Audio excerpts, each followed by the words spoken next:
Que ce soit par le passé ou actuellement, l'Argentine a toujours eu d'excellents joueurs. On pense notamment à Messi actuellement ou encore au regretté Diego Maradona. Pardon. Aujourd'hui encore, elle a d'excellents joueurs. Donc, hormis Messi, on peut citer Dybala, Di Maria ou encore Lautaro Martinez. C'est donc tout naturellement qu'on peut se poser la question, est-ce que l'Argentine fait partie des favoris à la Coupe du Monde cette année?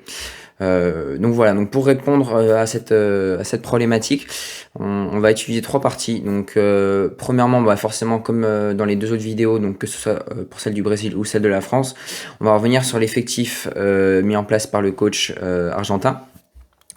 Puis on verra assez rapidement. Donc je sais plus si j'ai mis les compositions probables d'équipe, donc que ce soit les miennes ou celles des médias. Et enfin on verra les forces et faiblesses de l'Albi Céleste.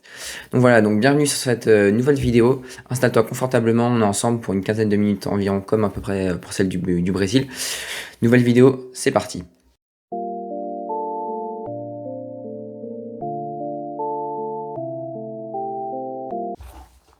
Donc tout d'abord, l'effectif appelé.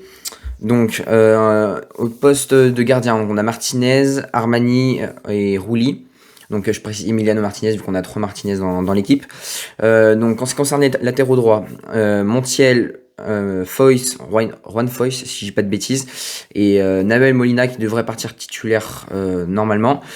En défenseurs centraux, là, pas comme la France, on a beaucoup moins de défenseurs centraux. Donc, on a Lisandro Martinez, Otamendi, le défenseur central expérimenté argentin qui a 34-35 ans, je sais plus exactement. Romero qui joue à Tottenham, Petzela, Acuna donc à gauche et Tagliafico, le joueur de l'Olympique Lyonnais. Au milieu de terrain, donc pas mal de milieu de terrain là également.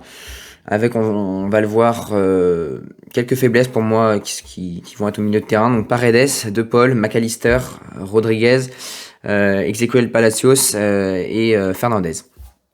Et puis alors l'attaque, là c'est un peu comme le Brésil, c'est une attaque de feu.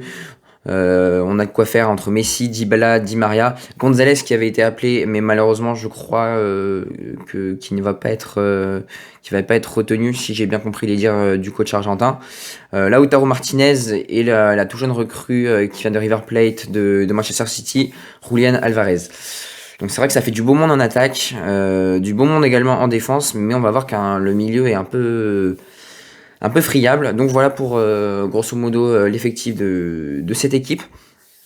Et donc tout simplement maintenant les forces et les faiblesses de cette équipe, donc quelles sont-elles?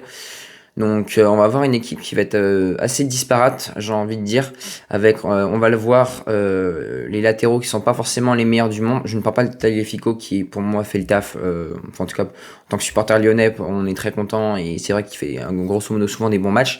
Donc je vais pas forcément pointer du doigt Tagliafico, mais par exemple si l'Argentine veut jouer à 4 à droite, il n'y a pas grand monde. Alors certes il y a Juan Foyce qui a été essayé là contre les Émirats Arabes Unis. Mais Navel Molina là qui est censé partir titulaire a été souvent habitué à jouer piston droit à l'Udinese en Italie avant qu'il soit transféré à l'Atlético si je dis pas de bêtises. Donc c'est peut-être pas forcément la meilleure solution de jouer à 4 sachant que Navel Molina est plutôt un piston. C'est pour ça que après je vous montrerai ma compo que j'aimerais en tout cas, la première en 3-5-2 puis la deuxième en 4-2-3-1. Donc c'est vrai que c'est pas équivalent, mais il y a pas mal de similitudes, surtout pour le poste de Messi, on verra. Donc voilà, donc premier point faible déjà, donc c'est le côté droit, enfin surtout la défense côté droit. Donc avec Nahuel Molina, je trouve qui est un peu friable. Et après, donc comme je le disais il y a quelques instants, le milieu de terrain qui pour moi n'est pas de classe mondiale. Je m'explique, on n'a pas de joueurs forcément qui sortent du lot. On a un Guido Rodriguez qui joue au Betis Séville, qui devrait être titulaire normalement, mais c'est pas le meilleur joueur de ton milieu. T'as Tommy De Paul, je crois, ou De Paul, je confonds avec un autre De Paul, je crois. Enfin bref, t'as De Paul qui joue lui aussi à l'Atlético, je crois. qui fait office de titulaire. Donc lui, je pense que c'est plutôt un milieu offensif, mais en tout cas, il partira titulaire selon moi, et je pense même selon les compos probables des médias qui sont au Qatar. Mais voilà, donc on aurait potentiellement un milieu assez friable, et donc justement, c'est pour ça que je penche également aussi pour un 3-5-2, parce que le milieu, on va voir, est assez friable. Et donc c'est vrai que bon, sinon on a McAllister, mais voilà, c'est pas des milieux de classe internationale. C'est des bons joueurs, certes, mais d'ici à comparer, je sais pas, par exemple à des Pedri, à des Gavi, des Busquets, des joueurs comme ceux-là, c'est vrai qu'on va voir que l'Argentine n'a pas forcément le meilleur milieu du monde. Également, en point faible, je dirais, c'est tout ce qui est pas phase arrêtée, parce que elle a Messi pour tirer les coups francs, et également les corners, mais on n'a pas vraiment de joueurs très grands, par exemple comme au Brésil, ou très fort de la tête, comme Marquinhos par exemple. Les défenseurs centraux font maximum 1m85, donc un peu les mêmes problèmes qu'à Lyon. Des défenseurs qui ne sont pas très grands. Bon, ils sont très bons, hein, je dis pas le contraire. Donc ça, c'est l'un des points forts, la défense centrale du côté argentin. Mais voilà, donc par exemple pour tirer tout ce qui est corner ou coup de pied arrêté, s'ils ne sont pas directs, c'est vrai qu'on va pas avoir un joueur qui va se démarquer dans le domaine aérien. Donc voilà, donc ça aussi peut-être un petit point faible. Et donc du coup forcément tout ce qui est jeu aérien, c'est peut-être pas forcément leur domaine de prédilection. Et au contraire, en ce qui concerne les points forts, tout simplement, on va avoir tout ce qui va être pardon, jeu dans les petits espaces, tout ce qui est jeu au sol. C'est vrai qu'entre De Paul, Messi et Lautaro, on va voir décrocher beaucoup, un peu à la manière d'un Messi s'il est placé par exemple en pointe dans un 4-4-2, compo qu'on verra mais qui ne sera pas privilégié, en tout cas pour moi. Après, elle pourra être privilégiée par le sélectionneur argentin. Donc d'ailleurs, c'est la compo probable. C'est pour ça que je vais vous le mettre à l'écran tout à l'heure. Mais voilà, c'est pas ce que j'aimerais moi, en tout cas, si j'étais sélectionneur de l'Argentine. Mais voilà, donc grosso modo, c'est le jeu aérien pour moi, les problèmes en sélection argentine. Également, donc le latéral droit, les latéraux droits, on va dire qu'ils sont pas forcément les meilleurs du monde. Et puis surtout, voilà, le milieu de terrain qui pour moi pourra et devra être mieux dans le futur si l'Argentine veut se donner le droit d'aller chercher des titres, même si je pense que c'est pas impossible qu'ils gagnent la Coupe du Monde cette année. Donc voilà pour les forces et les faiblesses. Ce que je vous propose tout de suite, c'est de passer aux différentes compos. Donc je vais vous en présenter trois. Tout d'abord les compos probables des journaux, donc à savoir, enfin la compo probable, donc en 4-4-2, donc à plat, je précise, hein, pas en losange. Après, moi je vous donnerai les miennes. Donc on va voir tout d'abord un 3-5-2 que je préconise. Voilà, on verra, parce que Nahuel Molina sera meilleur pour moi dans ce système de jeu. Mais également un 4-2-3-1 où pour moi Messi doit avoir absolument une position de 10, et c'est pour ça qu'en 3-5-2 il peut aussi également l'avoir, chose qu'il ne peut pas forcément avoir en 4-4-2 à plat. En losange je dis pas, mais voilà, donc comme c'est la compo probable des médias, je préfère voilà étudier le 4-4-2 et puis plutôt me concentrer sur les deux autres compos qui me parlent le plus, mais que je préfère, quoi. Donc voilà, donc première compo, le 4-4-2 pas en losange mais à plat justement, avec Emiliano dans les buts, défense centrale, enfin moi en tout cas j'ai mis Lisandro Romero. Est-ce que ça sera celle-là? Moi c'est ce que j'aimerais. Après Otamendi pourrait être à la place de Romero. Voilà, après ça alterne pas mal entre Lisandro et Romero.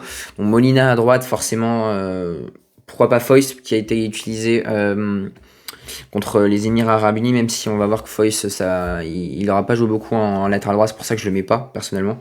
Tagliafico à gauche, évidemment, ça je pense pour moi c'est une certitude. Un double pivot Guido Rodriguez de Paul, qui me semble vraiment se démarquer par rapport aux autres. Paredes, on va voir qu'il a quand même du mal à revenir avec la Juventus. Les deux ailiers, donc moi j'ai tenté Dybala à gauche, donc voilà, donc je sais pas si les médias feront pareil, mais avec l'absence de Papou Gomez, je crois qu'il est pas là. Ou Alejandro Gomez, je sais plus, enfin t'as l'un des deux qui n'est pas là. Voilà, donc c'est pour ça que je me suis dit, bon, pourquoi pas mettre Dybala, surtout qu'il fait une bonne saison avec l'AS Roma. Di Maria à droite, pour moi, voilà, c'est une évidence, c'est un taulier, tu étais obligé de le mettre, surtout qu'il a fait un super match face aux Émirats Arabes Unis. Et puis, bah forcément, devant Lautaro et Messi. Bon, Messi, moi, comme je le dis, j'aime pas le voir devant. Pour moi, Messi, c'est un numéro 10 avant tout. C'est quelqu'un qui adore organiser le jeu, qui distiller des passes dans les petits espaces, jouer dans les petits espaces au sol. Évidemment, vu sa taille, il va pas jouer dans le domaine aérien. Mais voilà, donc pour moi, le Messi doit absolument être au cœur du jeu. Et même s'il décroche en 4-4-2, je suis pas fan de ce système. Voilà, donc maintenant, ce que je vous propose, c'est de passer à mes compos que j'aimerais moi. En commençant par en restant une défense à 4, donc en 4-2-3-1, avec forcément Emilio Martinez dans les buts, qui fait une très très bonne saison d'ailleurs du côté d'Aston Villa. Du coup, j'ai mis Molina. On verra qui est-ce qui mettra en défense à 4. Enfin, je pense, du coup, ça va être une défense à 4, logiquement. Donc j'ai mis Molina. Pareil, la défense centrale, j'ai mis Lisandro Martinez et Romero pour mettre Tagliafico à gauche. Double pivot, ça change pas, Rodriguez de Paul. Et puis en gros, on a quasiment la même chose en fait qu'un 4-4-2 en soi. On a juste Messi en 10, du coup, qui redescend d'un cran, toujours Lautaro en 9. Et sur les côtés, Dybala à gauche et Di Maria à droite. On pourrait évidemment inverser. Parce que Dybala, c'est vrai, il a peut-être un peu plus l'habitude de jouer à droite. Mais comme Di Maria a fait un bon match, voilà, je trouve que c'est quand même mieux de le laisser à droite. Bon, après, voilà, comme vous voulez, Dybala à gauche ou à droite, ça change pas grand chose. Voilà, c'est comme vous voulez, quoi. Donc voilà, donc pour ce 4-2-3-1, moi voilà, c'est vrai que j'aime beaucoup Messi en 10. Je trouve que c'est là où il est le meilleur, notamment avec le Paris Saint-Germain où il est habitué à jouer notamment dans un 3-5-2 en faux numéro 9. Voilà. Et donc on finit avec le 3-5-2. Je pense qu'il doit être la meilleure compo. Non seulement parce que tu vas avoir un manque de densité au milieu, avec des joueurs qui vont peut-être se faire un peu bouffer au milieu de terrain, comme il y aura juste Rodriguez et De Paul.